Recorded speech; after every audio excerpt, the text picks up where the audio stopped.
Welcome to Conscious Coupling, where Frederic and Christy Whitman share their experiences of creating a conscious, connected relationship. Every week, they give practical tools, steps, and processes to help you find the loving connection with your partner. Let's get into today's conversation with Frederic and Christy.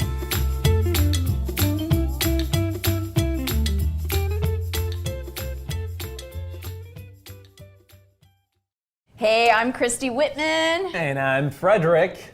That's all you'll have. So today we are talking about choices and options. So if you want more information, more tools to help you stay connected and create a more loving dream relationship, of all you've ever wanted, go to connectedcoupling.com. But for as a human, contrast shows up all the time. And it's up to us to, instead of get stuck in the contrast, look at what our choices and our options are. You cannot create a solution if your focus is based on the problem. They're two very different vibrations. And so what's important to do is that when you get a piece of news, when you notice something, instead of being bushwhacked, what I call, instead of having your stuff go, and have your energy blocked, look at what the contrast is, notice it, and then go, okay, what are the options here? And it's really good to start listing them, start brainstorming, because things are all never just black or white. There's no just a all or nothing. And both Frederic and myself had to really understand that and start applying that in our own lives personally, but also as a couple. And you grew up with that too. It was like it's this or that. It's up or down. It's left or right. There's no shades of gray. There's no 50 shades of gray. There's no shades of gray in order to have options and choices. And this is something that has changed my life, has changed our relationship, has made life so much easier. And just even in parenting, we had something come up the other day where on Sunday night, we put the kids to sleep, and Maxim had a report, and as a third grader, he had to write out his report in handwriting, couldn't type it. And I was getting everything ready to take for the next morning because he had his poster board and his display thing and his written report he had to turn in. And I noticed that there was scribbling. It was like someone scribbled out one of the sentences on his report. And I'm like, what is that? Because we had the report done like 2 weeks ago. And so I went upstairs. I'm like, Max, did you do this? He's like, why would I do that? And I said, Alex, did you do this? And I know we didn't do this, right? So it would have been really easy to stay into the problem, the contrast, but I immediately went into, all right, what do we need to do? How do we need to fix this? And I started going into what are the options. One of the options was have him get out of bed and rewrite it. That wouldn't feel good. Number 2 was, okay, get him up earlier in the morning. He can rewrite it. Also, not fair. He didn't do that. So another option I thought was email his teacher and let her know what happened. And then also text her. And so I came up with a couple of different options, but immediately I went out of here's the problem into what's the solution. I immediately emailed his teacher and said, I don't think it's fair since it was his brother that scribbled, said he didn't realize he did it, but he did. And I said, I don't think it's fair he has to handwrite this whole thing again when it wasn't him that did it. There was 5 words that were scribbled out. If he has to rewrite it, can he turn it in on Tuesday? What are the options here? What can we look at? Frederic texted her, said, hey, Christy wrote you an email, please check it out. She responded back and said, I agree, not fair, he could turn it in as is. Problem diverted. But situations like that in a family, in a couple, in an individual's lives, when you have contrast, if you feel there's no options, and if you look at like, oh my God, the sky is falling, like here's the problem, and you stay stuck in the problem, you are stuck in the drama triangle. You are stuck in drama where there is no options, there is no choices, there is no solutions. And so whenever you have anything that happens, whether it's the weather is not going the way you want it to be, whether it is your financial situation is what you want it to be, whether in your couple you have bad news that came, or your husband or your wife has something they're personally going through, look at what are the options, what are your choices, what are the ways that you can find a solution to this. It's really a response to what's going on, right? So yes, you can have a a moment where you feel anger or you feel frustrated because of that, like she says, the weather is not cooperating with you, or there's something that's happening in your life that, at work, for example, there's either a coworker that's doing something and it's always the same thing, always the same issue, and you get blamed for it, whatever it is. So yes, take time to feel what you need to feel, and either go outside, take a deep breath, and then figure out the options and the choices that you have, because yes, there's always options and choices that you have in life, just like what you had mentioned about Maxim's report. I mean, we could have stayed in the oh my God, there's all that scribbled, and what are we going to do? Okay, well, we're just going to give it like this, and too bad, and continue being upset at this situation. But no, there are choices. There are things that you could do, and you know what they are. You just have to come up and list them in a mature, calm way in order to figure out what are your choices. Yeah. So even like my mother-in-law, your mom, obviously, she wanted to come out for Alex's 10th birthday, our oldest son's 10th birthday party.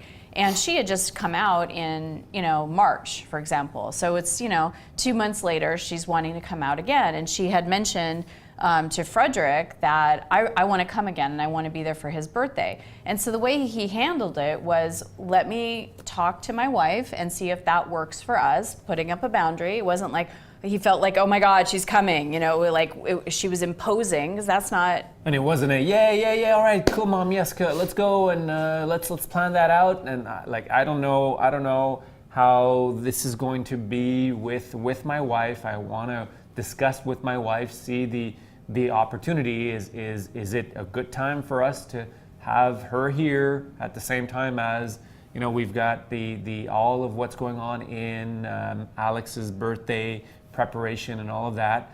And yes, we want her there, absolutely. But what are the things that we want to get clear on with having her here? What are our options? What are our choices? Do we want her to be with us, to live with us? Do we want her every single day with us? How many hours is she going to be with us? Where do we want her to stay? Right? What hotel? So all that. Who's paying for it? All that kind of stuff. How do we want to contribute with her? So all of that, we needed to talk about it. So the idea came up for my mother to come over. Great idea. We want her to be here, especially for the birthday of our son. Let's see what works for us. How do we manage it so that everybody's happy around it? What are our choices and our options? So we sat down and said, okay, just as long as, and we managed expectations, because this is for us to have that option where she comes out, that's going to feel good for us. Here's what she has to know. First of all, it's not like the last time she came when both of us basically took the week off and took her to a spa and horseback riding and everything was about her.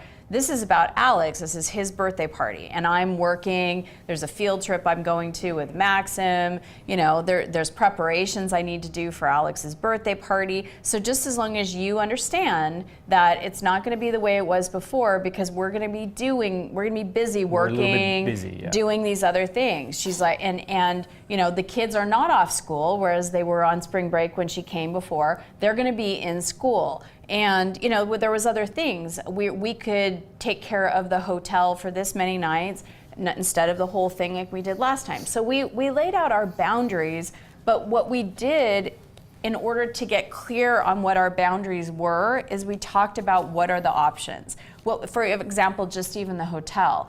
Do we want to pay for her hotel? Do we want to have her pay for it? Are we willing to offer to pay for a couple of nights? Because we don't want her, we know that for boundary's sake, we don't want her to stay at our house. Learned that lesson years ago with my parents visiting Montreal. And so she was in agreement with that. When she came out in March, stayed at a beautiful hotel. We gave her different options for where she could stay. But there's always choices and options. It's not just a yes or a no. And if it's a yes, then it's a, kind of thing. We had to put up. Well, it can be a yes and a no as long as it's clear. That's the thing is we need to communicate what we really feel, and not have assumption on either side. Yes. Right. So that's what we want, and clear communication. And the relationship with my mother has really changed to the point where she has told us, be comfortable in telling me if I'm intruding too much, if I'm there, if I'm taking a little bit more space, and you want your time. If you need a break, exactly. You need a break, Yeah. Be comfortable, I'm open. So that's awesome. She also is letting us know that she's ready for us to be clear on certain things that we wish to do. If we wish to be alone, then she's okay with us saying, Mom, you know what, today we're going to take some time off. We want to be alone. We've got a lot going on. Fine, she gets it. She's going to have a day to herself. But even in that, there's options and choices. So like, for example, say she comes and we're feeling like, okay, it's a little too much right now. That's an opportunity for us to go, okay, what are our options? What are our choices? We could fight it out and stay with her that day. That doesn't feel good. We could be with her for an hour and then take a break, or we could have her be with the kids and we can go do something ourselves. There's so many different options and choices. But what our point is to this episode and to this is that when you start applying this, and it's really an application, I mean, when some contrast always will come up. Contrast is something you necessarily don't want, or it's a decision that you have to make, or it's a problem or a bushwhack, or someone says something or does something. There's always a choice. There's always an option so that you feel you have the freedom. Whenever you feel constricted and whenever you feel limited, you're in the drama triangle. Because we want to bring you into the circle of love, where there is complete freedom, you have complete dominion over your life, and you have choices and options because you are a free-willed individual. And so when you feel stuck, just don't feel stuck. Don't say I'm stuck and this is where I'm at. Say, what are my choices and my options? And when you start asking that question, just by universal law, just by energy, just by directing your focus in a different way, you make a decision to look for the options and choices. By definition, you cut off the other avenues. So just by looking at options and choices, you open up the energy for that alignment to come in. But you cannot solve a problem, even Einstein said that, right? You cannot solve a problem with the same mind that created it. You can't solve a problem with the same mind that created the problem. So it's looking at what are the solutions and just simply asking yourself that question. So this week, ask yourself whenever contrast comes up, what are my options and what are my choices? And start listing them out. We used to actually do that. Now we don't have to, we just air list them kind of thing, Start writing them out and you'll find the one that feels the best choice, because you'll feel a resonance inside of your body. You'll get that clarity inside of you, definitely. And when you find the right one, you are not going to need to explain the reason why you're wanting that option, because you really don't. When you are finding the option that goes with what you want, it's I prefer to do this. And this feels good for me. That's clear. This works for us. That's it. Right. So, and then rinse and repeat. Contrast always, we're not always going to have, this is a universe full of variety, and it's full of contrast. And like I always like to use that analogy, it's like going up to a buffet of every single food that exists in the universe, right? And instead of going up to the buffet, and I personally just don't like curry, instead of seeing all these amazing foods and then seeing a bunch of curry dishes, I'm like, oh, there's curry. I can't eat from this buffet. The curry ruined the whole entire thing. That's what most people do. They're like, this problem. When you've got all the pastas and the seafood and the meats and the desserts and all this other stuff over here, just don't pay attention to the curry. Go in the direction of what you do want. Look at the different options and choices and go there and stop focusing on what you don't want. So hope this has been helpful. Next week, we are going to be talking about how you don't have to explain yourself. And so hopefully this is giving you some great tools and information. And if you want more of us, if you want to work personally with us and dive deep in your own personal situations, have that particular guidance that's not therapy, but it's coaching, that's leading you towards what you do want, releasing the past of what you don't want, go to connectedcoupling.com. Have a great week, everyone. Have a good week. See you soon. Thanks for listening to Conscious Coupling with Frederic Gobet and Christy Whitman. If you like our show and want to know more, check out ChristyWhitman.com. And please leave us a review on iTunes. Learn how to turn your partner into your soulmate. Join us again next week for another powerful episode.